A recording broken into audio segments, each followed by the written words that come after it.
Bonjour à vous, moi c'est Gabrielle. Et moi, c'est Sophia, bienvenue sur Confluence. Aujourd'hui, on part sur la piste d'un terme mystérieux, presque un code secret, qui a commencé à apparaître dans des documents sur l'intelligence artificielle. Et en tirant ce fil, on a découvert quelque chose d'énorme, les nouvelles règles du jeu qui vont bientôt s'imposer à toute l'industrie. Alors c'est parti, on décrypte pour vous le mystère du futur manuel de l'IA. Alors voilà, tout commence avec ça. Cette référence, L1801, anciennement L.envi. Ça sonne très officiel, n'est-ce pas? Très technique, presque secret. On s'est tout de suite demandé, mais qu'est-ce que c'est que ce truc? Une loi? Un code? Une nouvelle directive européenne? Le mystère était entier. Exactement.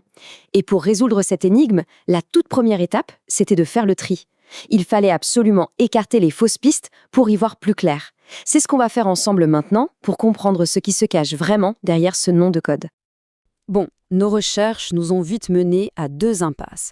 D'un côté, le code L1801 existe bel et bien, mais dans le code des transports français. Rien à voir avec l'IA. De l'autre côté, le mot l'env s'est révélé n'être qu'une simple erreur de numérisation, une coquille pour le mot l'envoi. Bref, des distractions, du bruit numérique, on oublie. Voilà, maintenant qu'on a fait le ménage et écarté le bruit de fond, on peut enfin se concentrer sur le cœur du sujet. La véritable histoire, bien plus stratégique, de LNVI. Et croyez-moi, c'est là que les choses deviennent vraiment, vraiment intéressantes. Alors LNVI, qu'est-ce que c'est? Eh bien, c'est le nom de code d'un projet de recommandation de l'Union internationale des télécommunications, l'UIT. Et l'UIT, c'est l'agence spécialisée des Nations Unies pour tout ce qui est technologie de l'information. Autrement dit, on parle ici de la toute première tentative au niveau mondial pour créer une méthode de mesure sérieuse, rigoureuse, de l'empreinte environnementale de l'IA. Et regardez qui est à la table des négociations. C'est une coalition publique-privée extrêmement puissante. Le pilotage est clairement français, avec Orange et le régulateur l'ARCEP en première ligne, mais juste à côté, on trouve des géants mondiaux comme Google, Nokia ou encore Alibaba. C'est une alliance vraiment stratégique. D'accord, le casting est impressionnant, c'est clair. Mais concrètement, ça dit quoi ce nouveau manuel? Comment ça fonctionne? Qu'est-ce que ça va mesurer précisément? Comment est-ce qu'on va évaluer l'impact d'une intelligence artificielle?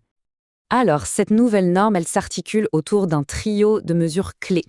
La première, c'est la base de tout, le point de départ, la consommation d'énergie. On parle tout simplement de la quantité d'électricité en kilowattheure qu'un système d'IA va boire pour fonctionner. C'est vraiment le socle de toute l'analyse. La deuxième mesure, on la connaît bien, c'est l'empreinte carbone.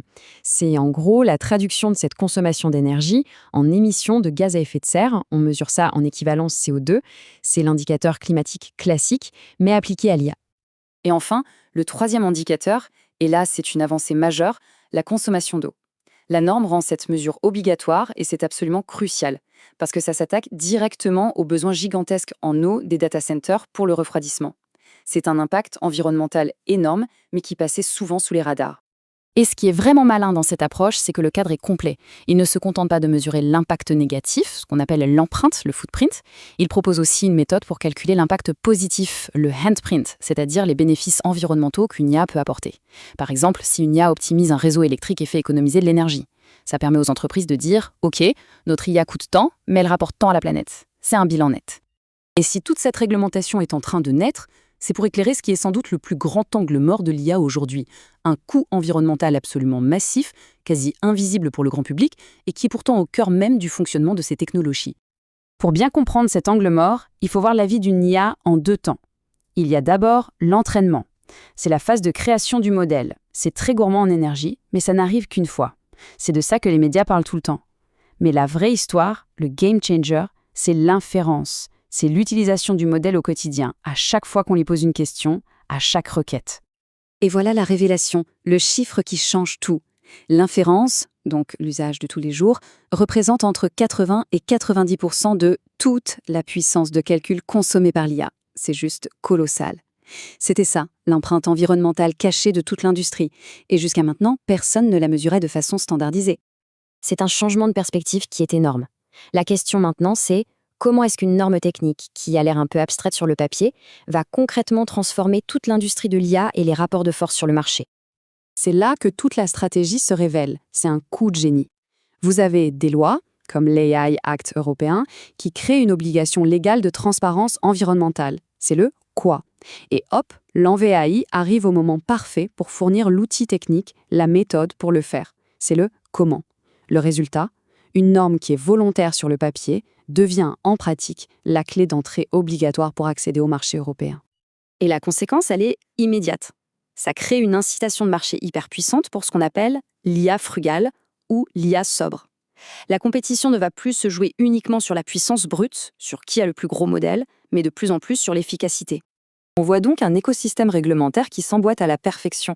Vous avez la loi nationale en France qui crée l'impulsion, le pourquoi, la loi européenne, l'EIA Act qui définit l'obligation, le quoi, et la norme internationale, l'ANVAI qui fournit la boîte à outils, le comment. Tout est connecté. Donc, le point à retenir, c'est que la toute première entreprise qui sera capable de mettre sur la table un rapport complet, nickel, conforme à l'ANVAI, en détaillant le coût par inférence de son IA en énergie, en carbone et en eau, eh bien cette entreprise-là, elle prendra un avantage concurrentiel qui sera immense et probablement durable sur tout le marché. Finalement, l'ANVAI, c'est bien plus qu'une simple méthode de mesure. Cette norme est en train de redéfinir les règles du jeu pour toute une industrie.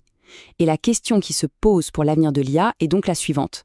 Est-ce qu'on assiste à la fin de la course effrénée à la puissance, au profit d'une nouvelle quête, celle de l'efficacité ? Une question qui va sans aucun doute redéfinir la prochaine décennie de l'intelligence artificielle. N'hésitez pas à commenter pour nous donner votre avis. Merci beaucoup de nous avoir suivis pour ce décryptage et à très bientôt sur Confluence.